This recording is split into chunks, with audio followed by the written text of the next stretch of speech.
Robinson breeds up pit bulls and mastiffs, and he breeds them up to create what he calls a band dog, and those dogs are wonderful.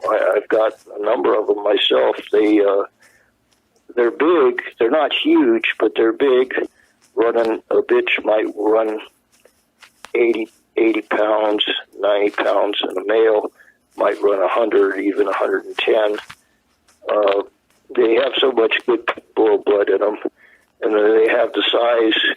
And the mastiffs, he's very careful on how he selects them. He selects mastiffs that are tough and pit bulls that are tough. And then he also breeds for natural guardian instinct.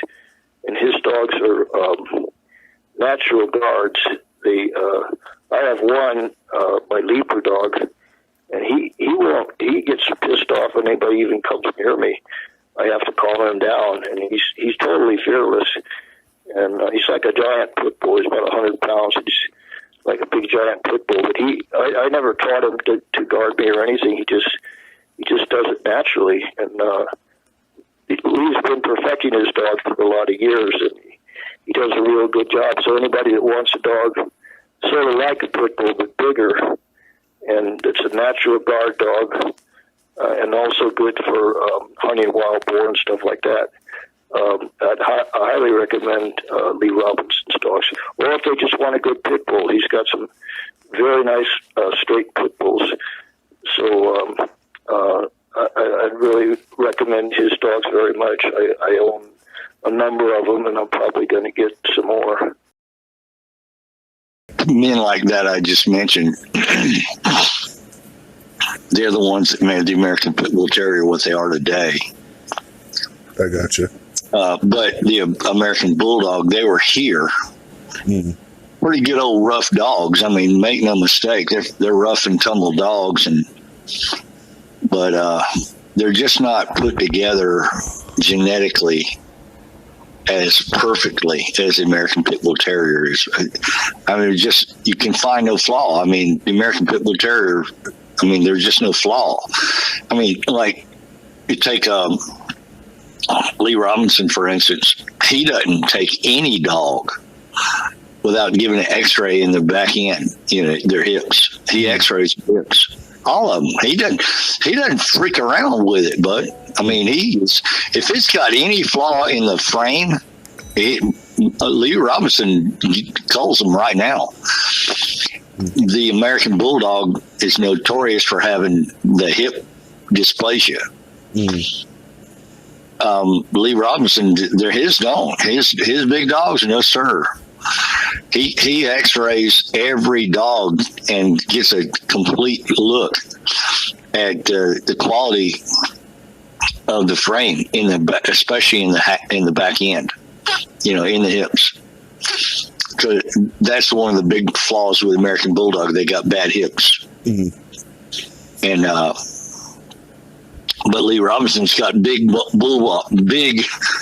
what I call big bulldogs, because there's really what Lee's got. It's like they're pit bulls, but they're not pit bull terriers. Right. If they were terriers, they wouldn't be as big as Lee's dogs. Lee's got the closest thing to a big pit bull terrier, but the one thing you got to add is he's kept the abilities, because the terriers brought to the bulldog the agility and the ability to like, the movement was amazing from side to side, the quickness, the agility, the speed, because the bulldog didn't have those things. Bulldog just had that deep, dark, hardcore determination to never stop. Whereas the terrier brought the talent, you see. But with Lee's dogs, he calls them Sentinels, K9 Sentinel, the Sentinels. He's pretty much gotten rid of all those bad traits in him. I know that. Yeah. Of course, the only trait he's struggling to hold on to is gameness.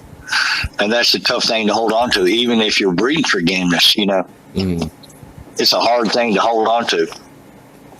Right. But he's making a good effort at doing it. He's doing a pretty good job at it, I should say. Lee Robinson knows this topic very well. There's only 3 types of inbreeding. So some people say, "Oh, the pit bull terrier is inbreeding," and I'm getting to your question. There's only 3 types of inbreeding. Some people think that breeding half brother to half sister is inbreeding. It is not inbreeding. It's line breeding. Okay, now inbreeding is one of 3 types of breeding. It's either brother sister, then there's the mother son, and then there's the father daughter. So it's father daughter, mother son, or brother sister. One of those 3 or all 3 together collectively, that is considered inbreeding. And if you're not breeding that particular type of breeding, then it's not inbreeding. It's more than likely line breeding. And then to cover the topic of outcrossing, that's when you're taking a dog from this line and bringing it to a dog that's not even related to this dog over here. So you're only getting, the puppies are only going to be half of what the mother and father are.